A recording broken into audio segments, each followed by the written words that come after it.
오늘 우리가 읽은 말씀 1절에 보면 나의 자녀들아 내가 이것을 너희에게 쓰는 목적이 있다라고 목적을 분명하게 말씀하여 주고 계십니다. 그 목적이 뭐냐면 너희로 죄를 범하지 않게 하려 함이라 이렇게 말씀하여 주고 계시는데 오늘 이 말씀 앞에서 우리가 고백할 수밖에 없는 것은 이 말씀을 읽고 듣고 받고 믿는데도 우리가 죄를 범하지 않게 하려 하는 말씀을 받는데도 죄를 범하는 우리들의 연약한 모습을 우리들이 보게 되어진다라는 것입니다.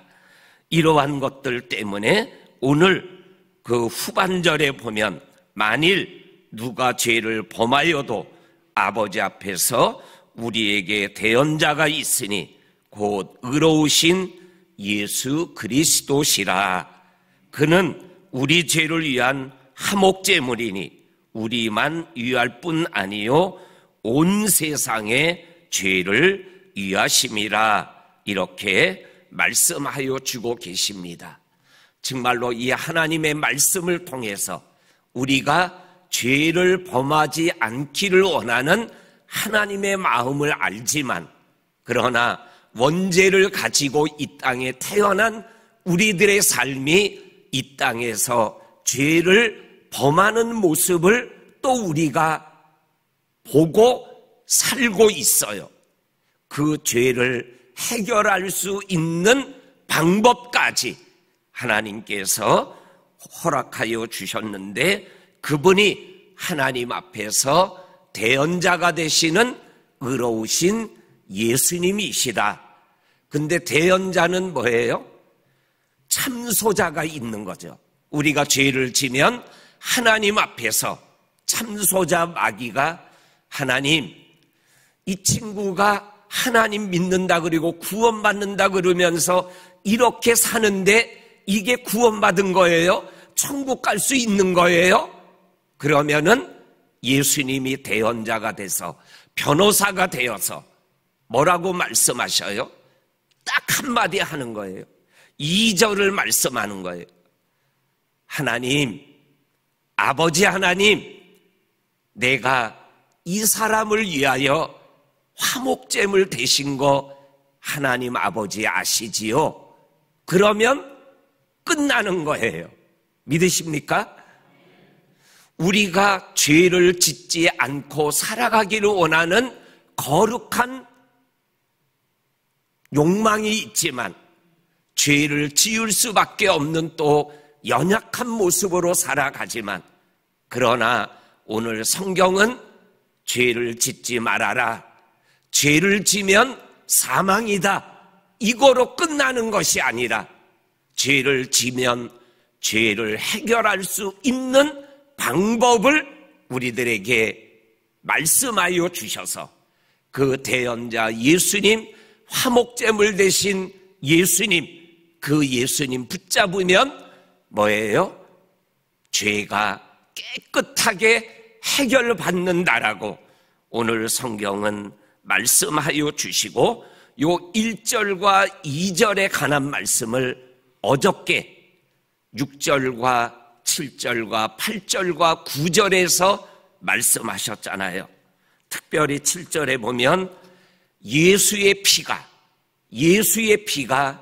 모든 죄에서 우리를 깨끗하게 하실 것이요 우리 죄를 자백하면 그는 미쁘시고 의로우사 모든 불의에서 우리를 깨끗하게 하실 것이니라.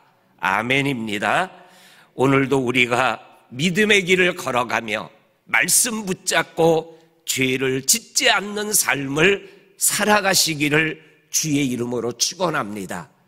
그런데 나도 모르게 사단의 유혹에 내가 연약해서 죄를 젓거들랑 예수의 피를 붙잡고 그리고 대언자이신 나의 죄를 해결하기 위하여 십자가의 화목제물 대신 예수님을 바라보고 자백하면 깨끗하게 되는 이 믿음의 축복을 계속 누리며 살아갈 수 있으시기를 주의 이름으로 간절히 축원합니다. 아멘. 그 다음에 오늘 3절부터 11절까지에 있는 말씀을 한 주제로 표현하면 예수를 아는 삶이 무엇인가, 말씀을 아는 삶이 무엇인가, 하나님을 안다는 삶이 무엇인가 라는 것을 오늘 성경에서 말씀하여 주고 계십니다. 첫째가 뭐냐면 3절입니다. 우리가 그의 계명을 지키면 이로써 우리가 그의 계명을 알 것이요, 그를 안다고 하고 그의 계명을 지키지 아니하는 자는 거짓말하는 자요, 진리가 그 속에 있지 않는 거다. 예수를 안다, 그분을 안다라는 건 뭐예요? 그분의 계명을 지키는 거다. 이렇게 분명하게 말씀하여 주고 계십니다. 그리고 더 나가서 5절에 보면 이렇게 말씀합니다. 누구든지 그의 말씀을 지키는 자는 하나님의 사랑이 참으로 그 속에서 온전하게 되었나니 이로써 우리가 그의 안에 있는 줄 아노라. 여기에서 그분을 안다, 예수를 안다라는 것은 말씀을 지킨다라는 것으로 말씀하시고, 말씀을 지킨다라는 것은 5절 끝부분에 보면 그 안에 있는 것이 예수를 아는 것이다. 이렇게 또한 말씀하고 있는 것을 말씀하여 주고 계십니다. 그리고 더 나아가서 오늘 5절에 보면 하나님의 사랑이 내 속에서 완전하게 이루어졌다. 이 말씀을 좀 더 이렇게 설명하면 하나님을 온전히 사랑하는 나의 모습을 이렇게 표현한 거예요. 나는 예수님을 안다라는 말씀은 뭐예요? 예수님을 사랑한다, 이웃을 사랑한다. 이것이 바로 예수님을 아는 거다라는 것을 우리들에게 말씀하여 주고 계셔요. 우리 김장트리가 이렇게 아름답게 장식이 됐어요. 지난 월요일 날 김장을 담갔어요. 우리가 목표는 500만 원의 김장 사랑의 헌금을 통해서 150가정에 300포기를 담는 거였어요. 그런데 성도님들의 사랑이 넘쳐나서 500포기를 담았어요. 그리고 270가정을 도울 수 있는 넘치는 김장사랑, 성탄사랑을 나누어 주게 되었어요. 이게 뭐예요? 이게 예수님을 아는 거예요.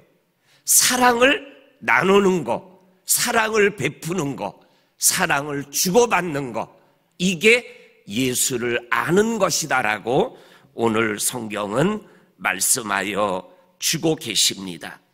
그래서 예수를 안다, 그분을 안다라는 것은 그분의 계명을 지키고 그분의 말씀을 지키고 그 안에 거하고 그리고 사랑하며 살아가는 것이 그분 안에 거하며 살아가는 삶이다라는 것입니다. 우리 성도님들 오늘을 살아갈 때 그분 안에 거하고 그분의 말씀을 지키고 그분의 계명을 지킬 때 그분을 아는 삶, 그 알미 축복이 되는 믿음의 하루를 살아가실 수 있기를 주의 이름으로 간절히 축원합니다. 그 다음에 오늘 7절부터 11절까지는 이 예수님을 아는 것에 대한 한 가지, 세 계명과 옛 계명이 말씀하는 사랑에 대하여 더 강조하고 있는 말씀을 우리들이 접하게 되어집니다. 옛 계명에서도 사랑하라라는 말씀이 나와요. 그리고 세 계명에서도 사랑하라라는 말씀이 나와요. 요한복음 13장 34절에 보면 예수님이 친히 하시는 말씀입니다. 내가 너희에게 새 계명을 주노니 내가 너희를 사랑한 것 같이 너희도 서로 사랑하라. 옛 계명에서도 사랑하라, 새 계명에서도 사랑하라. 그런데 옛 계명과 새 계명의 차이가 뭐예요? 내가 너희를 사랑한 것 같이. 그거 뭐예요? 내가 너희 죄를 위하여 화목제물이 된 것 같이, 내가 너의 죄를 위하여 내 몸을 다 불사르게 내어준 것 같이 예수님의 사랑으로 사랑하는 게 새 계명이다, 이렇게 말씀하여 주고 계셔요. 그러면서 9절과 10절과 11절에서 뭐라고 말씀하셔요? 하나님 안에서 계명을 지킨다고 하면서 형제를 미워하면 그거는 계명을 지키는 게 아니다. 형제를 사랑하는 것이 진짜 하나님 안에서 계명을 지키며 사랑하는 것이다.